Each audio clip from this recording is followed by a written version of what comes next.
Hi, today I'm doing a book review of The Colonel by Mahmoud Dowlatabadi. This was the February pick for the International Reads Book Club. This book was published in 2009 in German by a Swiss publisher. It was translated into German so it could be published overseas, and then it was translated into English by Tom Patterdale. This book takes place in the aftermath of the Islamic Revolution in Iran, which took place in 1979, and it basically looks at two characters, the Colonel and his son Amir, and how they're dealing with all the events that took place surrounding the revolution and in the aftermath of the revolution, and with the switching of power between different governments.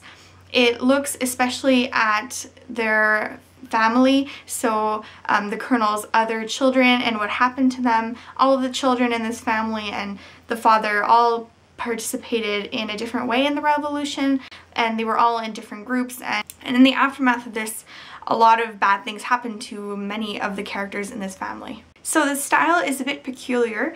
It is told partly in third-person narrative and partly in first-person narrative, and it switches from Amir to the Colonel back to Amir. It makes the book a bit disjointed, and sometimes you don't quite realize that you're switching characters until you've read for a couple of lines, and then you realize that you've just switched characters. So the style is confusing, so I would keep that in mind if you're picking this up, because you need to really be in the right mindset for it. The book itself is a very heavy read. It's very heavy in its subject matter, but also in the fact that it uses a lot of references that I just did not know of. So a lot of things were referenced that just had to do with Iranian culture. It's not stuff that you would even learn in a class, and they are helpfully discussed in the endnotes. So I definitely use these endnotes because they really help me understand situations a lot better.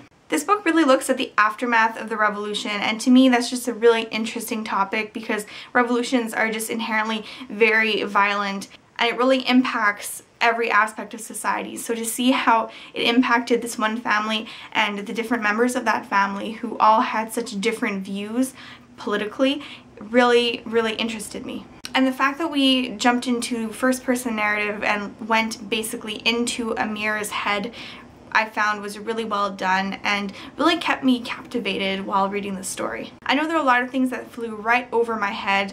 After I read the afterwards, some things made a lot more sense. So if you're planning on picking this up, I would say to read the afterwards before you read the book, because it'll help to clear up a lot of things about the author and just about the story and the situation the story takes place in.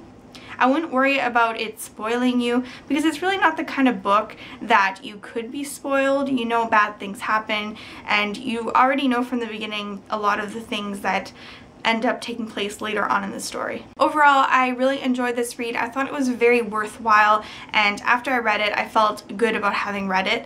If you're looking for that kind of read, I would definitely recommend this. Down below, I'm going to link Anne's review. Anne at Between Book Covers did a review a couple of days ago. Link that down below because I really think you should check her review out for her perspective, and I hope you do end up picking this up and letting me know what you guys thought. So I'll see you guys soon.